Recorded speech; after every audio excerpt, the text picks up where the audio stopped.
Yeah, I say hallelujah too. Even the rich ones and crazy ones like to keep the lights on. Let's go to the Victorian Premier today, Jacinta Allan. She addressed what's called the Uruk Justice Commission, the Truth-Telling Commission in Victoria. She had this to say.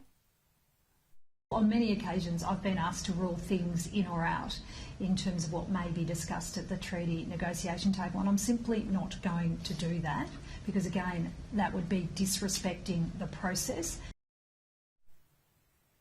Gary, even Victorians voted to reject separatism last year. So why is Labor pushing on with this treaty that a majority don't want, and it will cost billions and billions? Well, the Coalition trusts individuals and loves the idea of the diverse range of individuals finding the common ground and working together. Labor loves division, and they really do. They just love dividing us into tribes. And look, you can't have a treaty between two separate groups of people inside a country. A treaty is a thing you do with another country.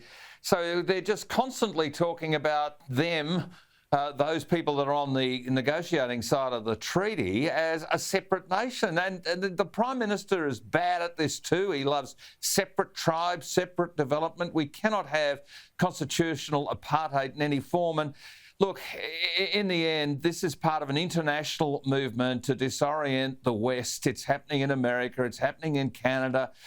Being part of the Viking cult, I think I'll probably, or the Viking group, I think I'll probably want to get bits of Scotland and see if I can find some of that. You know, I mean, it's just madness, Peter. And unless we start getting leadership at all levels of government about the business of how we bring people together, not how we divide them apart, this country is heading for a serious breakdown, a fracture. And the same thing is happening in Queensland. They've got this kind of pathway to treaty after 70% of Queenslanders voted emphatically no, and most of them were Indigenous Australians. They know it's the rent seekers who want this, and they're just going to bludge off the rest of us.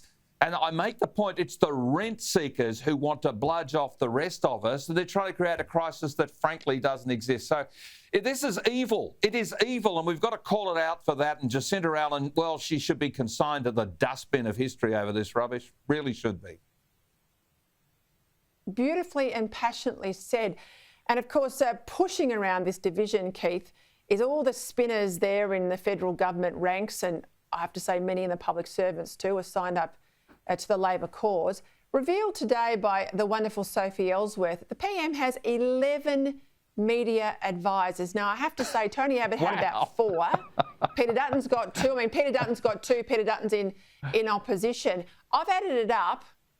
It would be close to $2 million just for the salaries and the everyday allowances for that 11 alone. What the hell's going on here? $2 million. Well, the Prime Minister's got 11 media advisors and he's still getting it wrong, Peter. That's what's happening. And not wrong there. It would be closer to $2 million. And I mean, if you've got a cricket team of media advisors, I'm wondering who the 12th man is. And I'm backing Prime Minister Albanese. He's carrying the drinks because he's clearly not listening. But this is just outrageous. Absolutely outrageous. Who needs 11 media advisors? I mean, my office, I used to get by with one senior and one junior. And Peter, you've been in the game, you know how it works. I mean, how many people do you need giving you advice around how to work with journalists and deliver a message that matters?